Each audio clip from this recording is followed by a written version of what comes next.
Hi hello welcome to Disha TV sports 2024 ఐపీఎల్కి Mumbai Indians కెప్టెన్గా రోహిత్ శర్మ స్థానంలో హార్దిక్ పాండ్యా నియమించిన సంగతి తెలిసిందే. అయితే ఆ ఫ్రాంచైజీ నిర్ణయంపై అప్పటి నుంచే విమర్శలు వచ్చాయి, ఇంకా వస్తూనే ఉన్నాయి. ఈ క్రమంలోనే రోహిత్ ముంబై జట్టును వీడతాడని ప్రచారం జరుగుతుంది. ఇప్పుడు మరో వాదన తెరపైకి వచ్చింది. హిట్ మ్యాన్ వచ్చే ఐపీఎల్ కోసం వేలంలోకి వస్తాడని, వేరే జట్టులోకి వెళ్తాడని జోరుగా ప్రచారం సాగుతుంది. మరి నిజమెంత? ఐపీఎల్ 2024లో అప్పుడే 20కి పైగా మ్యాచ్లు అయిపోయాయి. పాయింట్ల పట్టికలో టాప్ 4లో నిలిచేందుకు అన్ని జట్లు హోరాహోరీగా పోటీ పడుతున్నాయి. అయితే ఎక్కువగా ఇంకా ముంబై ఇండియన్స్ టీం గురించే క్రీడా వర్గాల్లో చర్చ సాగుతుంది.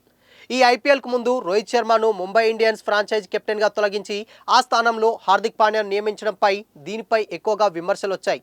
పలువురు మాజీ క్రికెటర్లు, అభిమానులు, కామెంటేటర్లు కూడా ఈ నిర్ణయం పట్ల అసంతృప్తి వ్యక్తం చేశారు. ఈ క్రమంలోనే రోహిత్ ముంబైని వీడతాడని ఊహాగానాలు కూడా వచ్చాయి.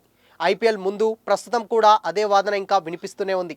ఏకంగా 5 సార్లు ముంబైకి టైటిల్ అందించిన రోహిత్ శర్మను కాదని గుజరాత్ నుంచి ట్రేడ్ చేసుకున్న హార్దిక్కు కెప్టెన్సీ బాధ్యతలు అప్పగించడం హిట్ మ్యాన్ అభిమానులు సహా సగటు క్రీడాభిమానికి నచ్చట్లేదు. ముంబై ఆడుతున్న ప్రతి మ్యాచ్లోనూ హార్దిక్పై కోపాన్ని ప్రదర్శిస్తూనే ఉన్నారు. రోహిత్ నామజపం చేస్తూనే ఉన్నారు. ప్రతి చోట హార్దిక్కు ఇదే అనుభవం ఎదురవుతుంది. మరోవైపు ఈ ఐపీఎల్ను ముంబై ఇండియన్స్ పేలవంగా ఆరంభించింది. తొలి 3 మ్యాచ్లు ఓటమి పాలైంది. దీంతో అంతర్గతంగా జట్టులో ఏదో జరుగుతుందని, టీంలో సమిష్టి కృషి లేదని, రోహిత్, హార్దిక్ అనే 2 గ్రూపులుగా విడిపోయిందని ఎన్నో ఊహాగానాలు వచ్చాయి. అయితే 4గో మ్యాచ్లో ఢిల్లీపై గెలవగా ఈ విమర్శల వేడి కాస్త తగ్గింది. అయితే ఢిల్లీతో మ్యాచ్కు ముందు రోహిత్ తీరుతో నెట్టింట సరికొత్త ప్రచారం తెరపైకి వచ్చింది. హిట్ మ్యాన్ కూడా ముంబై మేనేజ్మెంట్ నిర్ణయం పట్ల సంతృప్తిగా లేడని, 2025 ఐపీఎల్ కోసం మెగా వేలంలో పాల్గొని ఎవరూ ఊహించని విధంగా ఢిల్లీ క్యాపిటల్స్ జట్టులోకి వెళ్తాడని తెలుస్తుంది.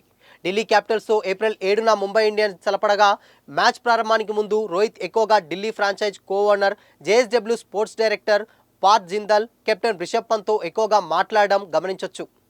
ఈ ఘటన తర్వాత రోహిత్ ఢిల్లీలోకి వెళ్తున్నాడన్న రూమర్స్ ఎక్కువయ్యాయి. ఇదే క్రమంలో పార్థ్ జిందాల్ రోహిత్ గురించి కీలక వ్యాఖ్యలు చేసినట్లు ఓ యూజర్ చేసిన ట్వీట్ ఇప్పుడు కూడా వైరల్ అవుతుంది. అందులో ఒకవేళ రోహిత్ మా ఫ్రాంచైజ్ తరపున 5 ట్రోఫీలు గెలిస్తే మేం ఫిరోజ్ షా కోట్లా స్టేడియానికి రోహిత్ శర్మ స్టేడియంగా పేరు పెట్టేవాళ్ళమని అన్నట్లు తెలుస్తుంది. ఇంకొన్ని మీడియా రిపోర్ట్స్ ప్రకారం ఈ ఐపీఎల్కి ముందు ట్రేడ్ ద్వారా రోహిత్ను దక్కించుకునేందుకు ఢిల్లీ ప్రయత్నిస్తుందని, కానీ ముంబై ఇండియన్స్ ట్రాన్స్ఫర్ అమౌంట్ కింద భారీగా అడిగిందట.